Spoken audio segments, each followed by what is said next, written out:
For this pineapple cake recipe, I have used 4 eggs, 1 tablespoon of vanilla extract. Beat the eggs and the vanilla extract for about a minute. Add 1 cup of white granulated sugar. Continue to beat while adding the sugar. Add 1/4 cup of oil, 1/4 cup of milk, and beat for an additional minute. Add 1 cup of all-purpose flour, 1 teaspoon of baking powder. Sift into the cake batter. Beat everything for an additional minute and make sure that there are no lumps in the batter.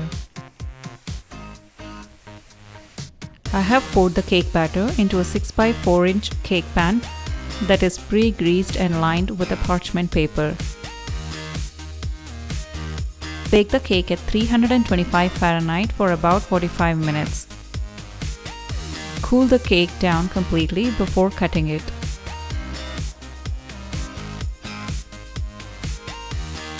Cut the cake into 2 equal parts. Reserve about 3/4 cup of pineapple juice. You can also use fresh pineapple juice. Add 2 tablespoons of sugar. Mix well and set it aside. Take 2 cups of heavy whipping cream.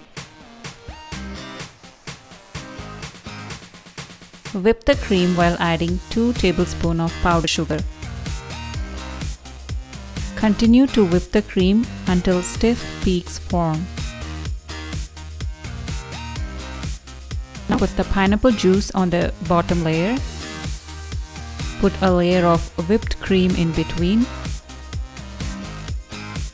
Place another cake layer and pour the remaining pineapple juice.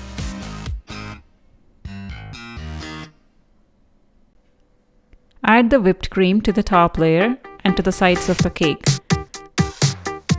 Continue until the cake is completely frosted.